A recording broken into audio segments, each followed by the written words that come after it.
Here's the different graphs of basic functions. Let's start with identity function. And remember, function can be written in the form of f of x, and that's similar to y is equal to x. So that's the identity function. As you can see, it's just a diagonal line, and this one is an increasing function. So why is it this is a function? You can have the vertical line test, x is equal to 2, and just any values for your x as long as it's a vertical line.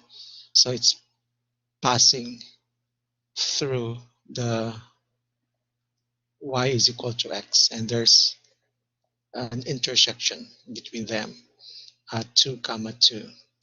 So a single intersection means a function. If you have more than one intersection, that is not a function using a vertical line test. Now when you're creating this by hand, you will assign a value for x and solve for y. So you need at least 2 points. So let's show you the different points. So it's the same as this table here. You're just looking at the first column, x. You will provide values. So probably assign smaller values, so easier for you to calculate. And then you solve for your f of x, which is your y. Again, you need only 2 points here. If you assign more than 2, the better. So you can define that is the exact location of the line.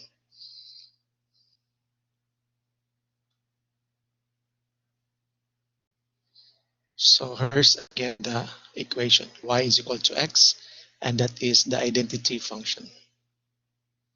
The next one is the squaring function. So there is a power of 2 here, and it forms a parabola. As you can see, you have only 1 point still. That's actually the intersection between the vertical line and the curve, and the curve is the parabola. So it means this is a function.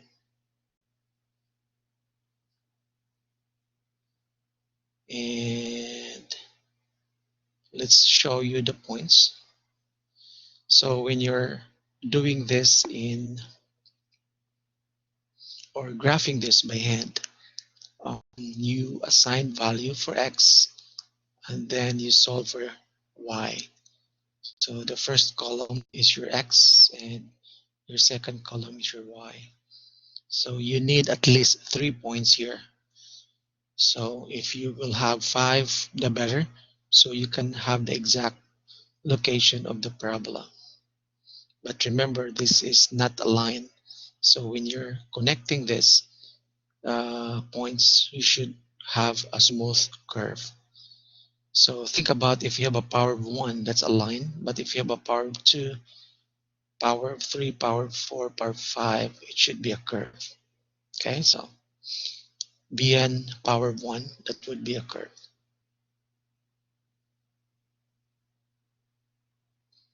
Okay, and this is again the squaring function. So next, we will have power of 3, which is a cubic curve. And if you're looking at our graph here, you have only one intersection also, having that vertical line test. So therefore, this is a function. So if you're thinking about power of 3, it's like knockdown S.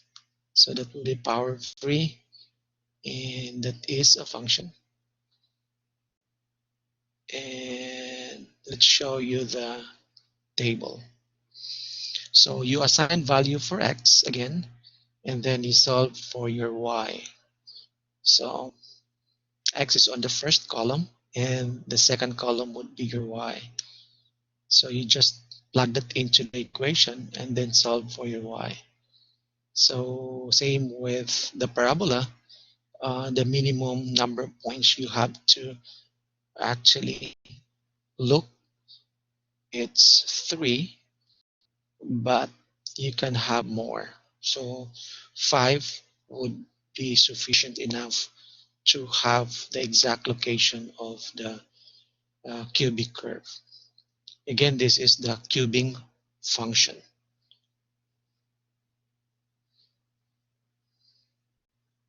Okay. Now, how about if you go higher than power 3? So let's try that power 4. Okay, that's still shape a parabola, right? So it means that power of 2, power of 4, power of 6, power of 8 still a shape of a parabola. So power of 6 now. So these are just family of curves. So what you need to know is just having power of 1, that would be a line. Power of 2 would be a parabola, and it continues power of 4, power of 6, power of 8. Power of 3, a while ago, it's a cubic curve. If you increase that and have power of 5, that is still a cubic curve. Okay, power of 7, still a cubic curve. So when you memorize this, just memorize power of 1, it's a line. Power of 2, parabola. Power of 3 would be cubic curve. And as you continue, it's just the same forms. It's a family of curves. So power of 4, it's a parabola. Power of 5, again, it's a cubic curve.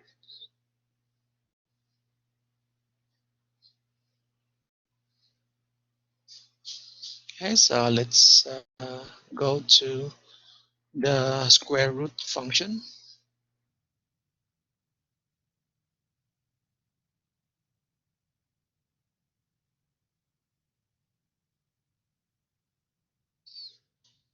Okay, so here it's the square root function. So applying the vertical line test, you have only one intersection, but note that there is the endpoint on the left.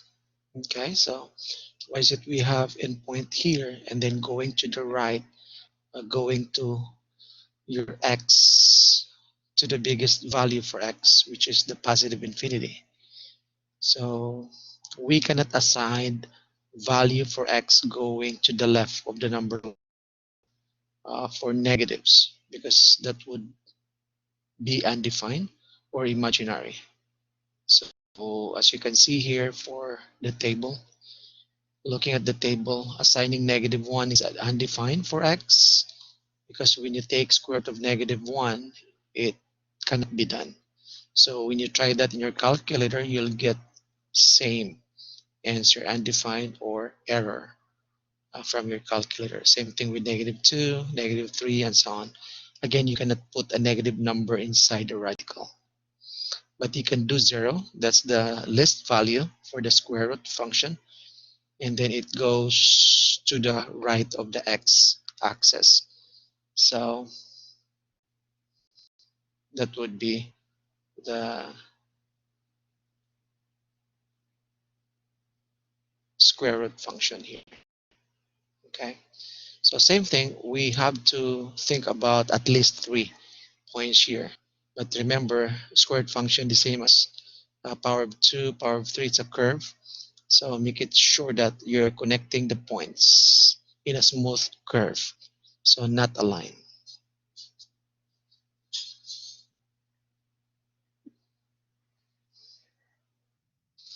The last one is the absolute uh, function. So when you have absolute function, remember you have two possible values for x here. So you will have a V shape. Okay. And looking at this with the vertical line test, you have only a single point here, or intersection between the vertical line and the y is equal to absolute value of x. So that would be a function. Okay, more than that, it will give you not a function. It's just a relation.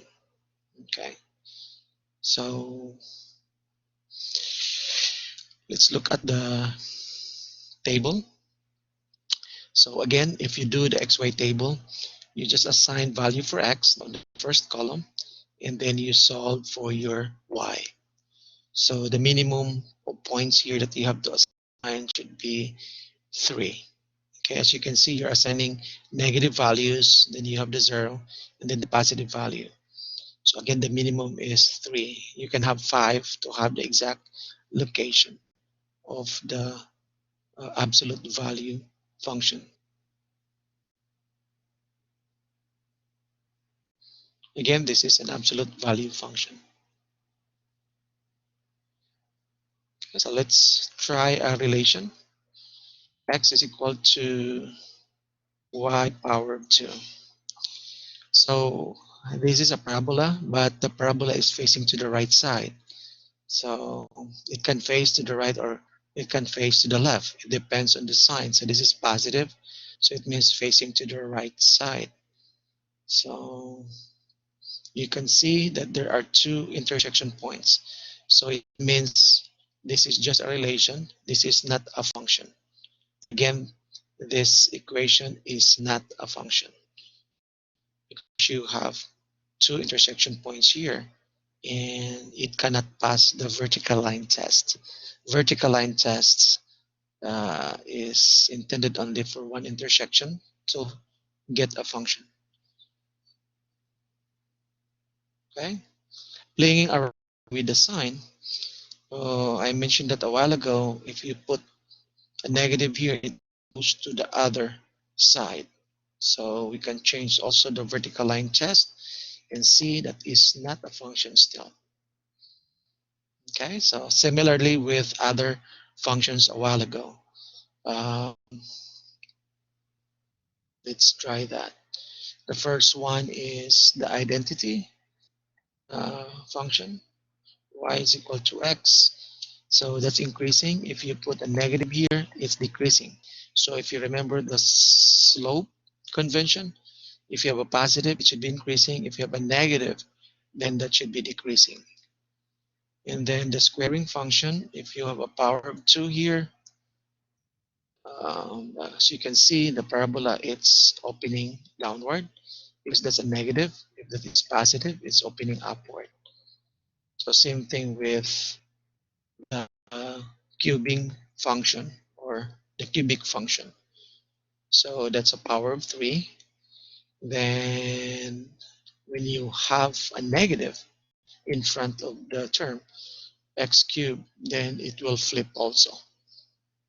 Okay, but that is still a function. Then the square root function. So if you have a square root function, um, x, if you have negative, you can see it flips to the other side. So it's like this one like a mirror. So you can actually see it flips on the other side. So if you have a negative there. So that's the other half of the parabola. Okay, so if I'm going to add another one here, for example, y is equal to the positive part of this one, it completes the parabola. You can see the green curve and the red curve, and it completes the parabola going to the right. So, but remember, you have to take only one here, so it can be a function. So looking at this, you have only one intersection point, so it means that's a function.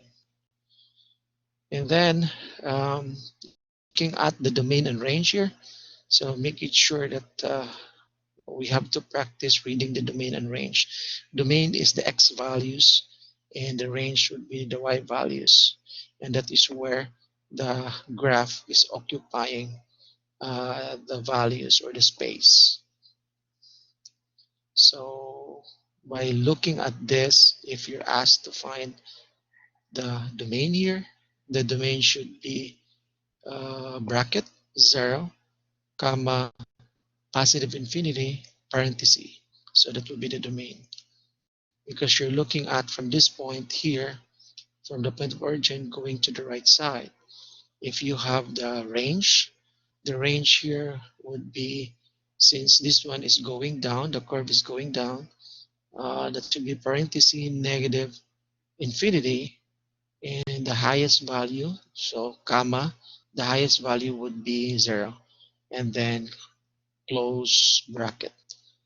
Let me repeat that, parenthesis negative infinity, comma, 0, then square bracket. So that would be your range. So again, by graphing, it's easier for you to know what is the domain and